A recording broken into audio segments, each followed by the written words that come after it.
Banyak 22 kendaraan sudah disita KPK dalam perkara yang menjerat ex-Wamenakar Immanuel Ebenezer. Pertanyaannya, apakah kendaraan-kendaraan mewah itu adalah murni hasil dari tindak pidana pemerasan yang dilakukan Noel CS? Kita bahas bersama juru bicara KPK Budi Prasetyo dan juga pakar tindak pidana pencucian uang Yanti Garnasi. Selamat petang semuanya. Selamat sore Pak Sandy, Bu Yanti, selamat sore. Assalamualaikum warahmatullahi wabarakatuh. Mas Budi, ini kan ada 15 mobil dan 7 motor yang dipamerkan KPK sebelum ada konvers. Nah itu semuanya terkait kasus pemerasan K3 atau ada dugaan lain, gratifikasi atau bahkan yang lain juga? Tentunya Mbak Cindy, jadi kendaraan-kendaraan yang diamankan dan disita oleh penyidik dalam rangkaian kegiatan tangkap tangan terkait dengan sertifikasi K3 di lingkungan Kementerian Ketenagakerjaan adalah yang diduga terkait ataupun diduga merupakan hasil tindak pidana korupsi dalam perkara penerbitan sertifikasi K3 di lingkungan Kementerian Ketenagakerjaan. Di mana dalam proses penanganan perkara di KPK, baik di tahap penyelidikan ataupun kemudian ini sudah naik ke penyidikan, bahwa tempus perkaranya adalah kita batasi sampai dari 2019. Sehingga tentu yang dilakukan penyitaan terhadap aset-aset adalah masuk ke dalam tempus perkara tersebut. Nah, tentu sebelum melakukan kegiatan tangkap tangan, KPK telah mendapatkan informasi baik dari masyarakat yang kemudian dihimpun, kemudian dilakukan full bucket dan pengayaan dari sumber-sumber informasi lainnya, termasuk dari PPATK untuk melakukan penelusuran, untuk melacak aliran-aliran uang terkait dengan perkara tersebut. Nah, dari informasi-informasi itu kemudian KPK menemukan adanya bahwa dugaan hasil tindak pidana korupsi digunakan untuk pembelian aset-aset tersebut, sehingga atas 22 kendaraan yang diamankan dan disita dari para pihak kemudian kita bawa ke KPK sebagai barang bukti. Begitu Mbak Cindy. Oke, kalau itu tadi disampaikan 22 kendaraan ini dibeli menggunakan uang hasil pemerasan. Bu Yanti, apakah artinya unsur TPPU sebenarnya sudah terpenuhi? Iya, ya itulah TPPU kan. Apalagi kan dari media ya kita dengarkan rilisnya bahwa minimal yang 3M yang diterima oleh Pak Wamen itu, ex-Wamen itu adalah pada waktu Desember. Artinya apa? Itu saja harus telusuri 3M itu sudah bergerak belum gitu, dipakai apa itu aja sudah TPPU.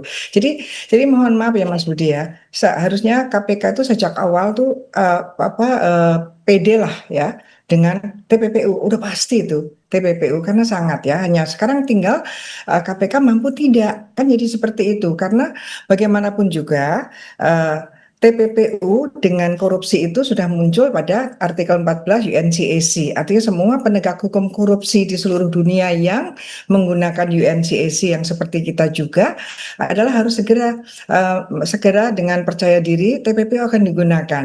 Ini untuk mengembalikan kepercayaan masyarakat bahwa kejahatan korupsi itu tidak cukup jerah kok kalau hanya dengan penjara, tapi bagaimana uang hasil kejahatan itu ditarik kembali, dikembalikan kepada yang berhak, dan ada penjaraan pada pelaku, yaitu bahwa dia akan dimiskinkan ya, dalam tanda petik bahasa masyarakat kan seperti itu. Jadi sejak awal, jadi Pak Guntur ya tadi saya lihat itu tidak usah ragu-ragu gitu bahwa ini ada TPPU, bukan nanti dulu, karena berdasarkan pasal 75 Undang-Undang TPPU jelas mengatakan, tadi Mas Budi sudah mengatakan bahwa setelah penelusuran itu adalah hasil dari hasil penelusuran, yaitu memang penyidikan itu ada dari hasil korupsi, artinya itu pasti sesuai dengan pasal 75, yaitu yang menyatakan bahwa penyidik tindak pidana asal dalam hal ini adalah korupsi, yaitu KPK, ketika dia menemukan 2 alat bukti cukup bahwa telah terjadinya TPPU dalam hal ini dibelikan mobil-mobil itu, maka KPK itu menggabungkan sangkaannya dari korupsi dan langsung dengan TPPU. Itu amanat dari pasal 75 Undang-Undang TPPU. Jadi saya kira tidak usah ragu-ragu lagi. Bahkan kalau ragu-ragu malah menimbulkan salah tafsir ya dari masyarakat bahwa ini KPK maunya apa, atau KPK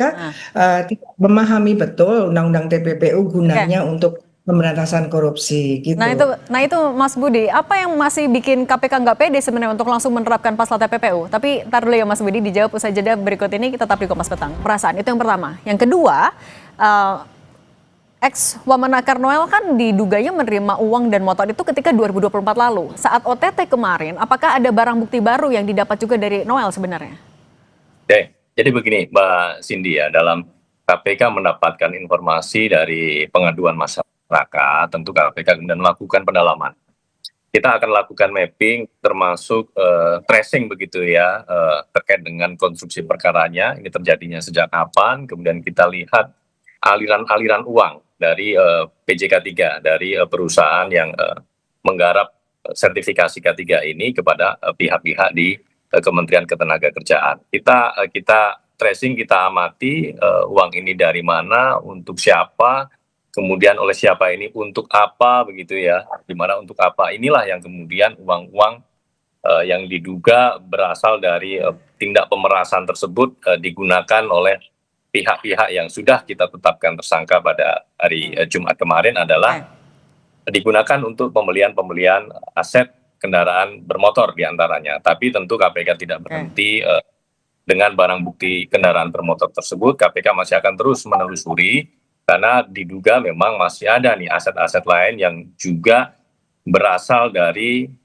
hasil pemerasan dalam penerbitan K3 tersebut. Oke. Kemudian kalau yang kedua untuk yang ketika Noel itu ditangkap, apakah ada barang bukti baru atau benar seperti kata Noel dia bukan di OTT sebenarnya?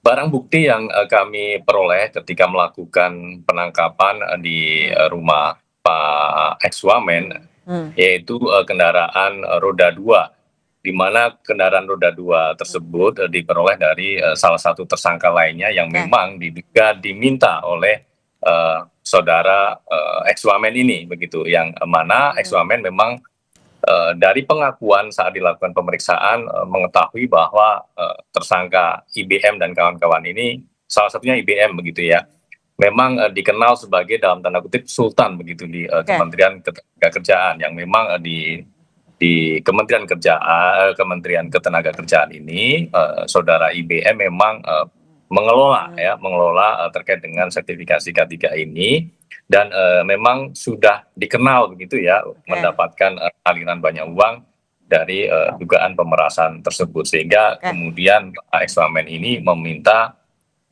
salah satunya adalah kendaraan bermotor roda 2 tersebut. Oke, kalau gitu ke Bu Yanti, tapi biasanya kalau dalam kasus pemerasan, apakah biasanya yang diberikan itu dalam bentuk uang atau kendaraan juga sebenarnya bisa? Dan untuk mendalami TPPU, apakah selain menelusuri sumber dari kendaraan, siapa lagi sih yang harus diperiksa? Bisa nggak merambah sampai ke pejabat lain, bahkan menterinya? Iya, bisa sekali ya, apalagi disebutkan sejak 2019.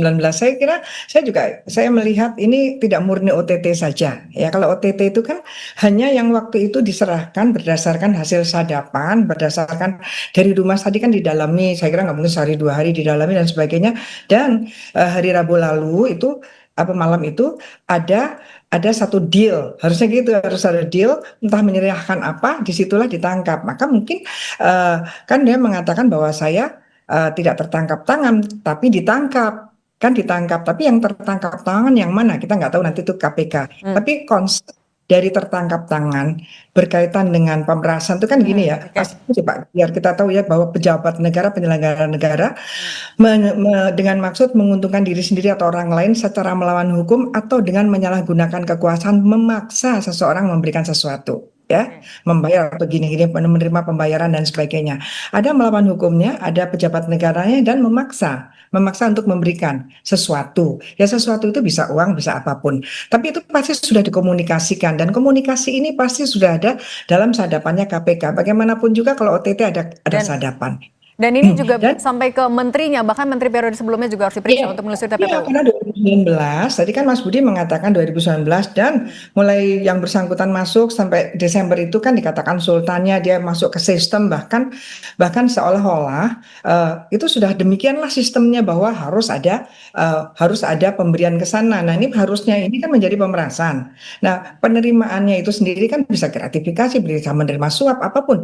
Ini nanti semua pasal bisa dilapiskan karena pasal 12 itu kan mulai A sampai dengan I. Jadi leluasa Oke. untuk memberikan pasal manapun yang ancamannya sangat berat. Nah, tapi yang penting adalah kalau 2019 itu sudah terjadi, itu bongkar kesempatan untuk KPK bongkar, Pak. Ya. Jadi kita tidak mau hanya yang orang ini saja karena KPK sudah menyatakan sejak 2019, menterinya sudah berbeda tentu saja Oke, kan. berarti Tapi menteri ini atau sebelumnya, ini oke, bongkar dan semua semua ini demi artinya juga harus diperiksa dan pasal berlapis ini ya. bisa dijerat untuk semua para tersangka ya, Bu Yanti. Oke, Ya, baik. itu baru korupsinya ya. Oke, Kemudian itu nanti baru dan TPPU-nya. itu masih oke. Masih ada TPPU-nya, siapapun. Oke. Yang paling penting adalah melindungi lembaga Melindungi. ketenagakerjaan ini dari oknum-oknum Oke. orang-orang yang masih menjabat yang melakukan praktek-praktek busuk itu. Oke, baik, itu nanti juga kita tunggu dari KPK bisa membongkar semuanya tidak dan juga menjerat berbagai pasal berlapis. Mas Budi Prasetyo dan Bu Yanti Garnasi, terima kasih sudah berbagi bersama kami. Saya selalu semuanya.